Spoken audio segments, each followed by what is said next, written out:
Beef Negimaki, if you've heard of it before, is something that you've probably seen on an Asian menu of some sort, more specifically a sushi restaurant. And it's simply steak and onions. Using a flank steak, we're gonna roll it up with some green onions inside and then grill it with some glaze that we're going to pour over it while we're grilling, and also afterwards. Correction, not going to grill it, going to fry it in a saute pan. And the glaze has a little bit of sugar, a little bit of sake, mirin, and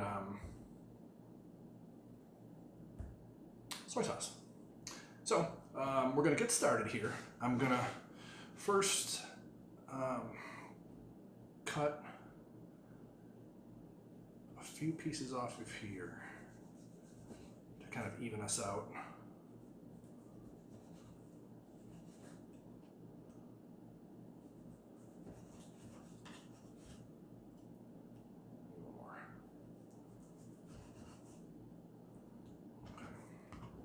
Then I cut this boy in half.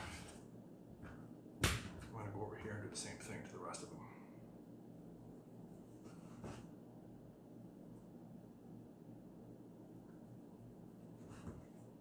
After I cut these, I'm going to pound them thin, and then we're going to, you'll see how we layer them and roll them with the scallions inside. I moved this one a little bit because I did put this in the freezer for a little bit just to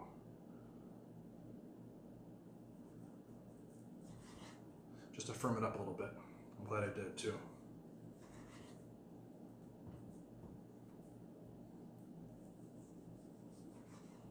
Cutting them about, not too thick, not too thin, about not quite a half inch, maybe 3/8 of an inch or so. Again, remember, I'm going to pound them a little bit thinner, so don't have to be perfect. And you'll see that I'm cutting them on a bias. I'm cutting it at an angle. That gets me a little bit wider of a piece to work with.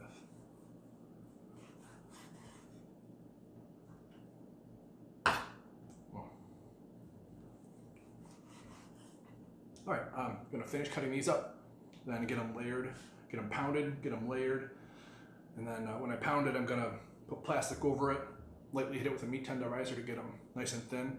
Then you'll see how I layer them before we roll them in the green onions, and then secure them with toothpicks. So I'll be back in. All right, our whole flank steak is cut up, and I've got scallions here. I trim the ends off of each one. I trim the whites off, plus about maybe a ½ inch off the white end, and then off the root end. And then the tops, I just cut them all so they were the same size, and then I cut them all in half. So I've got half here with the white end, and then the rest are the green ones. So what we're going to do is we're going to start with 3 pieces. We're going to overlap them just a little bit. I'm going to take 2 of the white scallions and 2 of the green scallions. The white scallions, we're going to have the white pieces hanging off the end, because when we cook them, those will be exposed, so those will cook more.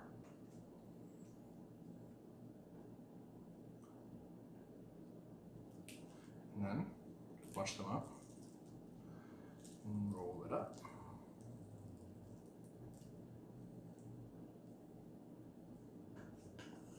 Then we're going to take 3 toothpicks.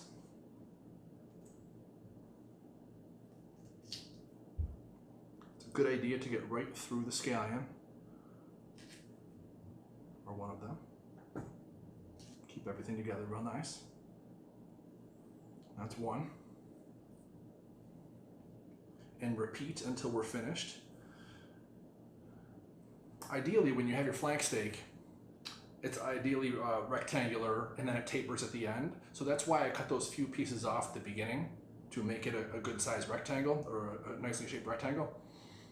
And then I cut it in half, and then we cut the pieces off of there. Sometimes it's not going to be quite perfect. I've got some pieces that are a little bit smaller and thinner based on the shape, but I think it's going to work out just fine. If I had a piece that was just a little bit thinner, I think it's going to be just fine, especially with that glaze that goes on there. Now, we'll keep repeating, like I said. 2 whites, 2 greens, flip the whites, put the greens in the middle, and roll it up. Now you can prepare up to this step 24 hours in advance. So if you are going somewhere and there's a grill there, and it makes sense to cook your dish there, maybe because it's the time factor, or just because you want it fresh when you get there, you can make this ahead of time, 24 hours. So this is going to be a bigger piece. It's all right. So I'm going to even it out a little bit. Putting the smaller ones in the middle.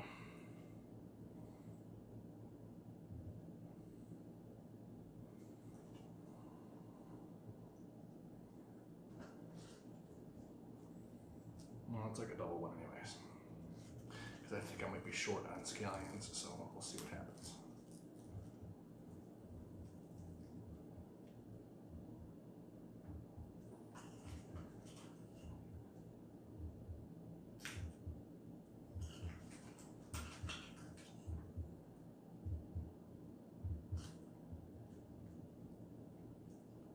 Come on, buddy. Talk to your food like it's your friend. If you are nice to your food will be nice to you.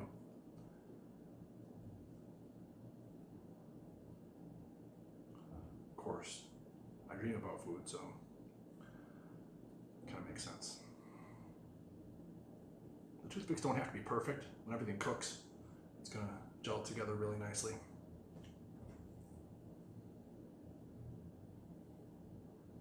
Well, like I said, you're going to ideally want to use a charcoal grill or gas grill. But if not, what we're going to do today will work out just fine.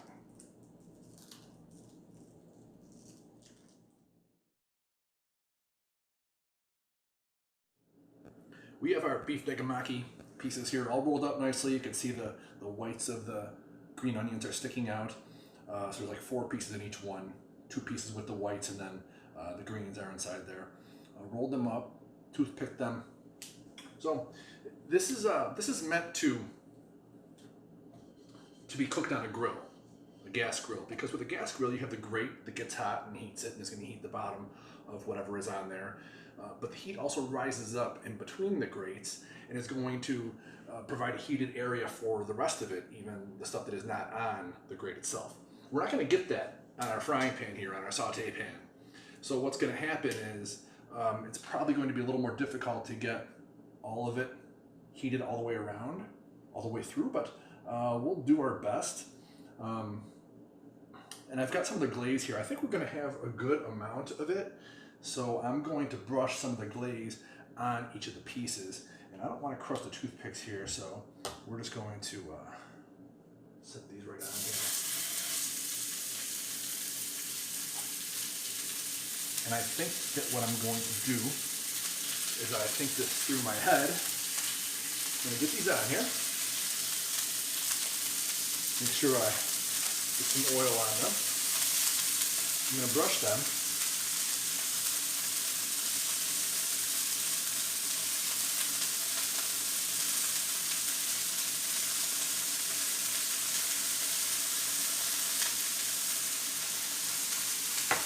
And then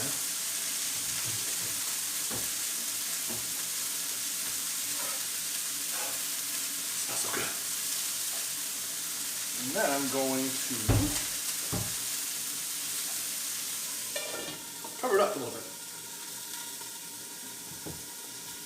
You can see I only have 4 of them here. You know I was rolling up a lot more of them.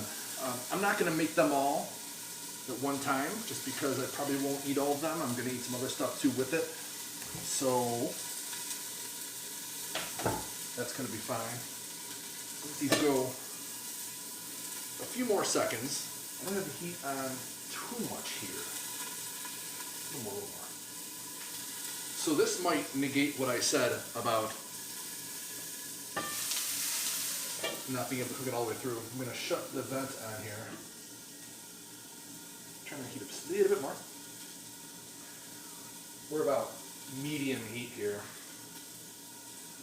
So we should be all right. Let them go for a few seconds longer. And then I'm going to flip them and get the other side cooked. And brush that as well.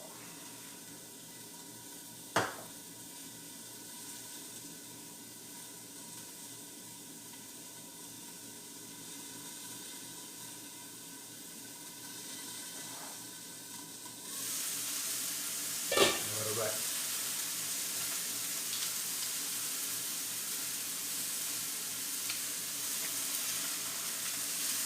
Ooh, look at that.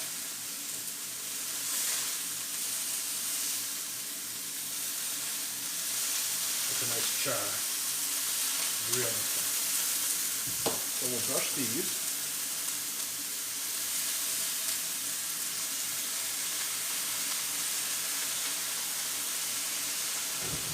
I'll get this covered up really quick. I want to make sure I'm getting the nice heated environment inside there for these. And I'm going to actually need this.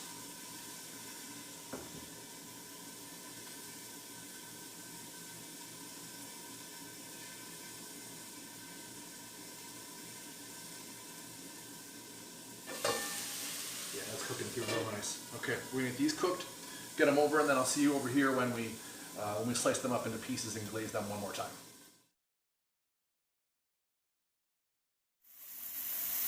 Here you can see we're just about cooked all the way through. So we're going to take them off now, move them to our cutting board, glaze them again, and slice them into smaller pieces.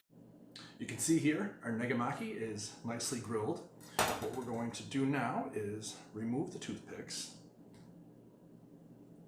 Those don't taste as good. Now, when we toothpicked them, you toothpicked the outer flap of the meat onto the rest of it. Securing it with the toothpick should have, while this was cooking, caused that meat to remain formed the way it is. And you can see that everything is not unleashing itself and going back to a flat piece as I pull out the toothpicks. This smells so good, you have no idea. No idea. Okay. Now, we're going to cut these into thirds.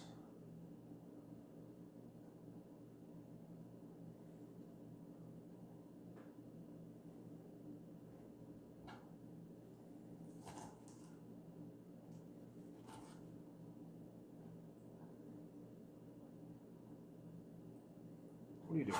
Get back here. So if you've ever had this before, you know what it looks like. It's the shape of a mini sushi roll, but instead of rice on the outside, we've got steak on the outside.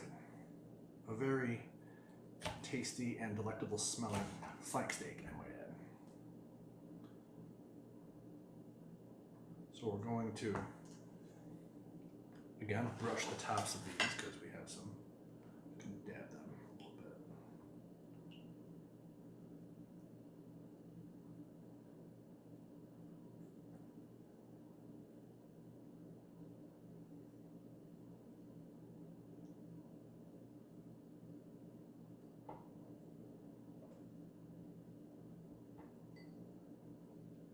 There. Let's see how these taste.